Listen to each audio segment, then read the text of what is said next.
cash to do it. We got the trillion. If we use that for our own benefit, we wouldn't need nothing. The white man not to have. We have the brain power, we got the education, we got the money in order to make this thing work. The only thing we lack is the commitment to self, the cultural glue to keep us together. And if we don't recognize it, we'll be a foregone conclusion. There'll be a day when they say there used to be Africans who lived in America. I can't believe he can get rid of us. And he's doing a damn good job of doing it. When we look at our population in the country, we have consistently dropped. In many states, we were 50% of the country at the end of the Civil War, 50% of the state population at the end of the Civil War. We had 12%. We was at 18 when I was a child. We was 35. So they used abortion, Planned Parenthood, the sexually confused war, they used genocide, they used the dope, police genocide. All these strategies are designed to exterminate black folk. The movie Purge, I thought, did an excellent job, although more overt, of making it crystal clear what the intent is by the government or black folk. When the movie comes on, they talk about what? Economics. Getting rid of these people so they're less of a burden on the society, and so we can replace them with folks of our choosing. It's a form of modern day eugenics. You see, the selective breeding and the selective extermination of people you don't want anymore. Well, Dr. Umar, tell me where or how the government is using hip-hop to channel and Here's one of the interesting things about hip-hop. Many of the major music corporations that publish the hip-hop are invested in the private prison industry. So look at this now. I'm coming for the music that glamorizes crime. And then once the rapper is successful of selling crime as a healthy way of life to poor black males in the inner city, they go to jail, and then I make money on them on the back end once they become an enemy. So if you look at any capitalistic product, there's always a marketing program for that product. So let's look at jail as a product. The marketing program for jail is the hip-hop industry. They're using the rapper to advertise incarceration. And then once the youth get incarcerated, they make billions off of them after they get locked up. Right. Now, you had a very important alternative, which was the Frederick Marcus Garvey School that I read was initially proposed to be Still an option. A couple of weeks ago, my lawyers presented St. Paul's Realty Company with the lease-to-own option. So far, we raised about $230,000. We wanted to give them $200,000, which is 10% of $2 million, the asking price, and then come to an agreement we could pay off the remaining $1.8 million. They said no. They refused it, which I was a little disturbed by because it's a black college. Black board of directors been closed down for over a year. The buildings are deteriorating. Why wouldn't we need to get somebody in there to salvage what still remains the same thing? I was a little upset, but it's still an option.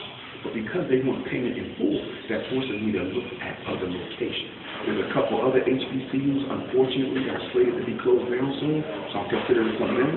There's a couple of white residential schools that are up for sale that I'm going to be taking a look at. And all of them are basically coming around the same price, $2 million. So I really need the community to get behind me. I mean, 5 months, 6 months, $200,000. I'm blessed with what I got. But white folks gave Darren Wilson, the cop who murdered our brother Michael Brown, they gave him $300,000 in about 2 weeks. I've only raised $200,000 in about 6 months. So you mean to tell me we're going to let white folks raise more money to defend an assassin that we want to raise ourselves to build a school for our children? So I take a little bit of issue with that.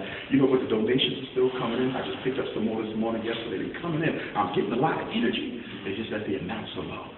You see, it's a lot of energy, a lot of doing it, but the amounts are low. So I need people to really, really pick it up and try to donate as much as they can. Because we're going to get to $2 million. I just want it to be 10 years from now. Right. I know we'll get it, but when are we going to get it? We need it now. So what's the site where they can well, it's all mail-in donations right now. And they can mail in a donation, make the check on money order payable to FDMG Academy. That's the Frederick Douglass Marcus Garvey Academy. And the donations can be mailed to P.O. Box 6872, Philadelphia, Pennsylvania. P.O. Box 6872, Philadelphia, Pennsylvania, 19132. They can also go to drumarjohnson.com, DRUMAR Johnson.com for more information. And also, I want to let all your readers know that if they have any issues with their children, I have a free teleconference call that I host. I'm going to text you the info so you can add it, but it's free. Every Tuesday morning, 6 a.m. to 8 a.m. East Coast time. Any questions, special ed, ADHD, Ritalin, retardation, IEP, exposed, anything, education, mental health, they can call in and get free answers from me directly. Okay, now real quick, getting back to the situation at St. Paul, I read somewhere that the Fed said, well, being that we have this vacant school, we can get illegal children from the illegal aliens. Yeah, they were going to do it. Yeah.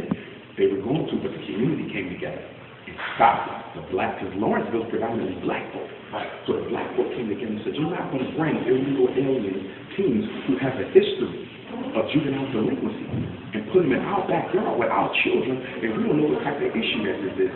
But they was able to come together and defeat that attempt. I believe that had two motives. Number one, colonize or gentrify Lawrenceville because it's all black. So it's a potential economic enclave for improvement. So let's colonize it, change the color, number one. Number two, stop me from getting that school had I been successful enough to raise the $2 million. I don't think it was a coincidence that they were going to buy it right when I started fundraising. Because remember, it was closed for a year. Nobody was thinking about it. But the minute I know for fundraising, other feds want to. Exactly. All right, so is there anything else you want to say to the readers about what we got going on? I would just say that we have to teach our boys about racism and white supremacy. We can no longer hide it from them. We have to let them know that they are being deliberately targeted. I'm seeing too many black parents who are still afraid to teach their sons about racism. The research from white folk shows that at the age of 4 years old, this is from white folk, 4, a child not only knows their race, their racial identity, they know the degree of respect that their race gets vis-a-vis all the other cultures. So you cannot hide racism from black children when at 4 they're already conscious of it. So we have to actively teach them about it. The reason why a lot of us are anxious is we think that it's going to teach them to hate white folks. No, it's going to teach them to hate you if you don't prepare them to deal with the discrimination they're going to face out in the world. And because of that, I'm going to be starting a black college tour for black boys, 7th through 12th grade. It's going to be the whole month of April, 5 weeks in April. It's going to go from March 27th to May 3rd, 5 weeks, basically the 5 weeks of April. And it's going to be for 7th through 12th grade black boys. We're going to take them to HBCUs, but also in the evening, we're going to give them a boot camp on political science, military strategy, white supremacy, African history, culture, planning for your economic vitality throughout your life. It's going to be strong. And so if any parents are interested in that, that information will also be up on the website soon. I should have it up by New Year's Day. But the whole month of April, 5 different weeks, 5 different tours to 5 different sets of black colleges. The buses will be picking up and dropping off. Philly will be 1 week of departure. Okay. Virginia, like the 2nd week. Chicago or Detroit the 3rd. New Orleans the 4th. And South Texas the 5th.